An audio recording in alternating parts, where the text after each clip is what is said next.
네, 국제경제부 퇴근해도 될까요? 시작하겠습니다. 남승표 선배 함께 하셨습니다. 안녕하십니까? 안녕하십니까? 최근에 금융시장에 떠들썩하게 했던 이슈 하나가 있습니다. 에버그란데. 에버그란데 헝다, 중국의 부동산 개발업체 헝다 관련된 얘기인데요. 제가 헝다 관련해서 이런저런 글들을 보다가 헝다 사태의 본질은 무엇일까?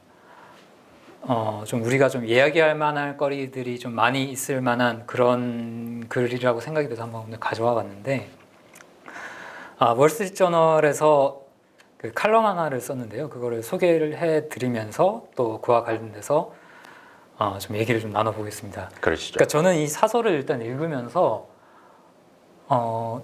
얘네들은 분명히 지금 중국 얘기를 하고 있는데 제 머릿속에는 또 다른 나라가 계속 떠올랐거든요.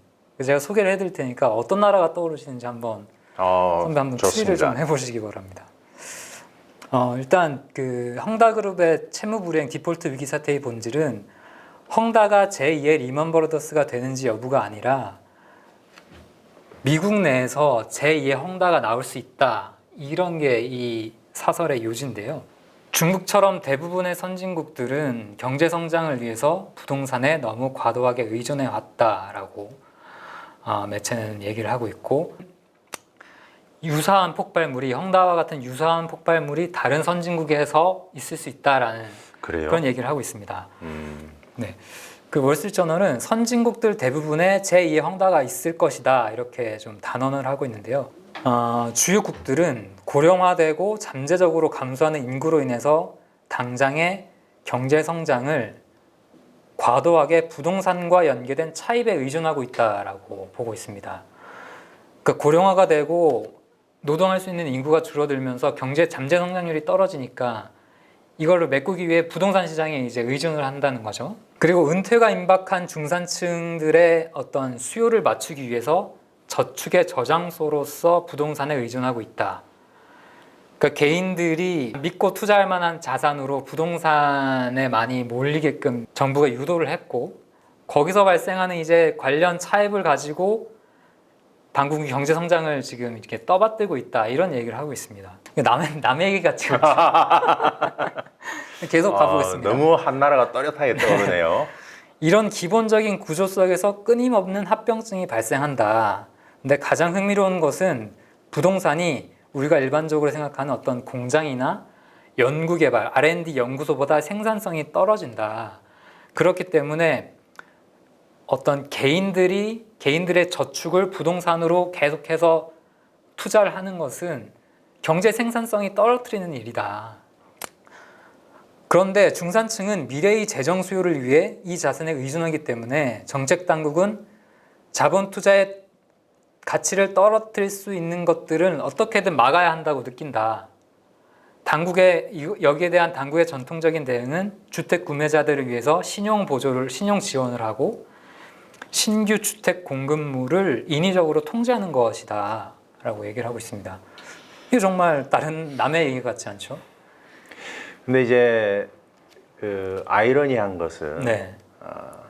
그 나라는 주택 가격을 안정시키겠다는 정부가 나타나서 주택 시장으로서의 공급을 차단해버리고, 네. 결과적으로는 주택 가격이 높은 상승률을 지속할 수 있게끔 만들어버렸다는. 계속 가보겠습니다. 그 중국뿐만 아니라 세계 많은 나라에서 이런 방식으로 부동산 가격이 끊임없이 오르고, 그런데 신규 주택 구매자들은 그런 높은 부동산 가격 때문에 결국은 시장에서 배척되면서 사회적 문제로 대두되고 있다. 세계의 공통적인 현상 같아요.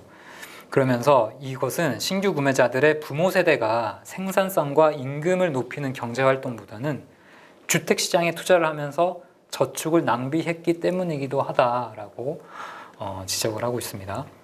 그러니까 경제 생산성은 위축이 되는데 중산층 저축가들은 부동산에 의존하면서 부동산 가격과 어떤 경제 생산성의 괴리가 커지게 됐고, 당국은 높은 부동산 가격을 유지하기 위해서 새로운 메커니즘을 찾아야 한다는 끊임없는 압력에 직면했다라고 매체는 설명하고 있습니다. 그러니까 펀더멘탈과 부동산 가격이 괴리가 되는데 부동산 가격을 꺼트릴 수가 없다, 이 얘기죠. 지금 당국 입장에서는.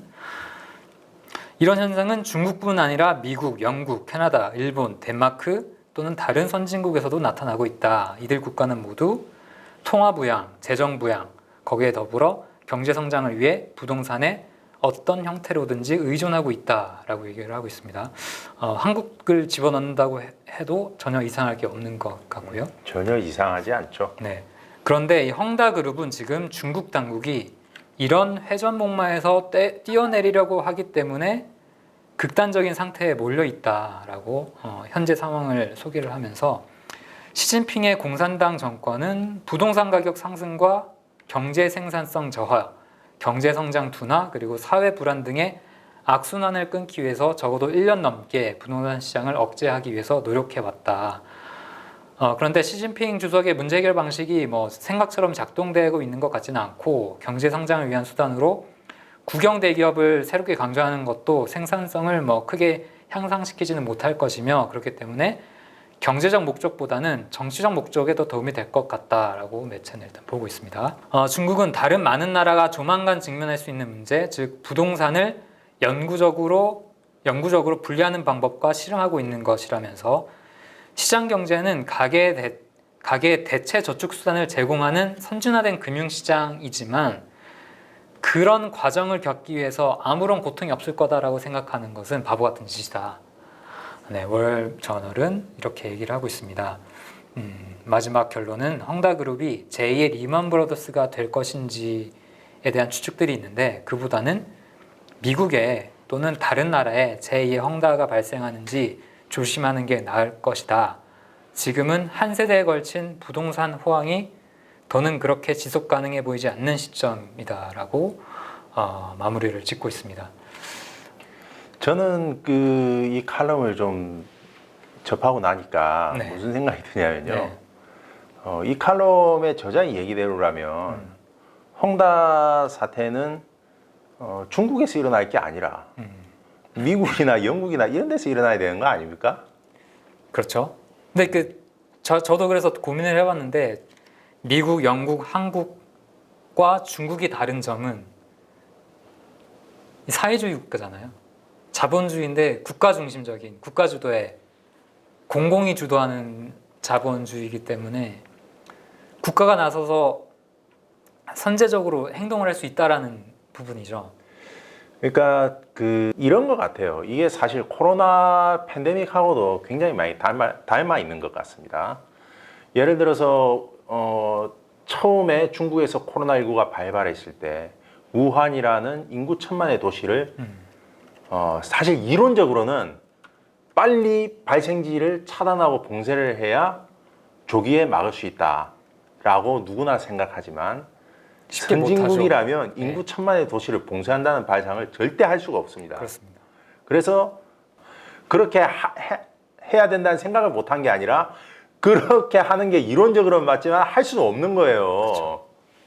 그럼 지금 그 칼럼에서 얘기한 게 제가 보기엔 그렇습니다. 결국은 부동산을 그렇게 격리를 해야 되는데 그렇다고 알고는 있지만 그러나 이것은 사유재산이라고 하는 어떤 자본주의의 근간을 이루는 권리와 연관이 되는 것이기 때문에 결코 이른바 선진시장에서는 선진국가에서는 할 수 없는 행동인데 중국은 하는 것이죠.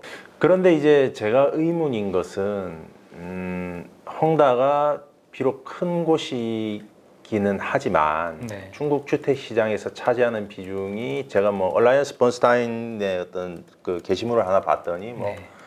4% 정도. 네. 그리고 또 다른 또 해외 IB 보고서를 봤더니 중국의 지금 주택 재고나 이런 부분이 굉장히 역대 최저 수준이기 때문에 헝다가 망한다고 해서 중국 주택 시장이 붕괴하거나 혹은 주택 구매 수요가 줄어들 것 같지가 않다는 거예요. 그래서 굉장히 이제 중국 정부가 사실 누구나 알고 있지만 행하지 못하는 것을 실행을 했는데 네. 과연 그것이 코로나19 때처럼 원하는 결과로 이어질 것인가 저는 좀 그 부분이 의문이네요. 다만 칼럼에서 지적했듯이 주택이 결코 우리가 생각하는 것만큼 생산적인 것이 아니다. 그래서 이 주택 가격이 치솟는 것은 한 경제권의 자원이 아주 생산성이 낮은 곳으로 집중이 되는 것을 의미하기 때문에 그 경제에 있어서 바람직하지 않다. 이 부분은 굉장히 우리가 좀 유의해서 봐야 되는 부분이라고 생각합니다. 제가 그 중국식 자본주의에 관련된 책을 한 권 읽었는데 중국 공산당이 가장 중요하게 생각하는 것이 제일 첫 번째가 경제 성장이래요. 경제 성장이 탄탄하게 나와줘야지 그 사회주의라는 일당 독식 체제가 유지가 된다. 그러니까 인민들에게 할 말이 생긴다 이거겠죠. 근데 경제 성장이 이제 구조적으로 잠재 성장률이 자꾸 떨어지지 않습니까? 이런 상황에서는 사회 불안을 최대한 막아야 되는데 사회 불안을 가장 키울 수 있는 요소가 빈부격차 또는 뭐 부패. 그러니까 지금 잠재 성장을 끌어올리는데 어느 정도 한계가 있기 때문에 중국 당국은 어떤 금융 규제나 이런 것들을 통해서 어떤 사회적인 불평등, 불균형 이런 것들을 좀 그것만이라도 우선적으로 좀 잡아가려는 노력의 일환이라고 좀 느껴졌는데 이 월저널 이 사설로 다시 돌아와서 그러면은 한국에서의 제2의 헝다 리스크는 무엇인가? 제 개인적으로 드는 생각은 헝다 같은 특정 기업이 망가져서도 물론 안 되겠지만 한국에서는 이 부동산 레버리지를 떨어뜨리기 위해서 수많은 대중들이 어떤 식으로든지 고통을 받고 있는 것 아닌가. 주택시장에서 배척이 됐건 주택시장에 들어와 있는 사람들은 대출 금리 때문에 지금 고통스러워하고 있고 그런 식으로 우리 민중들이 조금씩 고통을 다 좀 분담하는 구조로 우리나라는 가고 있지 않은가. 이게 뭐 어쩔 수 없다라고는 하지만 이게 과연 맞는 방향인가. 뭐 집이 없는 사람들도 뭐 전세대출 지금 문제 많잖아요. 어떤 식으로든 지금 고통들이 커지고 있는데 사실 그런 부분이 있습니다. 저 칼럼에서 얘기했듯이 그 부동산 주택 특히 주거용 부동산 같은 경우 굉장히 생산성이 낮고 이게 이제 경제에 차지하는 비중이 너무 크면 안 되는데 네. 그것과 관련해서 우리가 사실 좀 살펴봐야 되는 부분이 우리나라 산업 중에서 건설업 비중이 너무 큽니다. 제가 이제 2015년도에 12년도였을 것 같습니다. 이명박 정부 때였는데요. 그때 이제 건설 출입을 할 때에 그때 이명박 대통령이 사실은 건설산업 구조조정을 얘기를 했었습니다. 왜냐하면 이분이 뭐 지금 뭐 좀 안 좋은 곳에 계십니다만은 건설사 CEO 출신이다 보니까 건설업에 대해서 굉장히 잘 알았고 지금 건설사가 너무 많다. 그걸 떠나서 우리 경제 전체에서 어떤 건설업이 차지하는 비중이 너무 높다라고는 했는데 못했습니다. 네, 못했어요. 당시에 뭐 건설 경기도 안 좋았고 네. 특히나 금융위기 겹치면서 그렇죠. 네. 뭐가 문제냐면 이미 건설 산업이 국내 경제에서 차지하는 포지션이 높은데 이걸 줄이게 되면 어떻게 되겠습니까? 건설 산업에 종사하는 국민들의 거센 저항이 생기게 됩니다. 이게 정치인은 특히 선출직 정치인들에게는 치명적인 거죠. 그래서 이게 줄이기가 쉽지가 않습니다. 그때 건설 산업 구조조정을 이명박 정부에서 얘기하면서 이제 나왔던 얘기 중에 하나가 뭐냐면 전국에 있는 중국집보다 건설 회사 숫자가 더 많다. 뭐 그런 얘기를 했었거든요. 그래서 우리나라도 마찬가지로 사실은 단기의 어떤 성장률을 이렇게 좀 끌어올리는 데 있어서 건설업을 이용한 측면이 분명히 있습니다. 네. 그리고 그 대가로 인해서 지금 어떻게 보면은 지금 우리가 이렇게 주택 문제로 심각하게 고통받는 것일 수도 있고요. 따라서 향후에 어떤 이런 건설업 비중을 좀 낮춰야 되는데 이거를 사실 뭐 이미 어떤 형태로든지 차지하고 있는 거를 줄이는 거는 굉장히 어렵고 네. 결국은 다른 산업의 비중을 키움으로써 이 건설업의 비중을 줄이는 그런 효과를 좀 채택을 해야 될 텐데 네. 근데 또 지금 주택 가격 급등으로 인해서 사람들이 계속해서 거기로 몰리고 네. 그러면은 또 집을 지어야 되지 않겠습니까? 그럼 건설업 비중을 줄일 수가 없어요.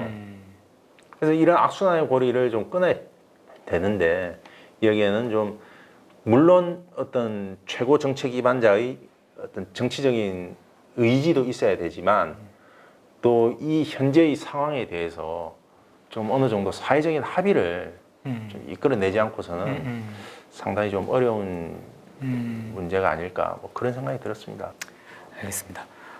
오늘은 헝다 사태와 관련된 어떤 외신 사설을 가지고 좀 이런저런 저희들의 어떤 잡다한 이야기가 좀 길었는데요.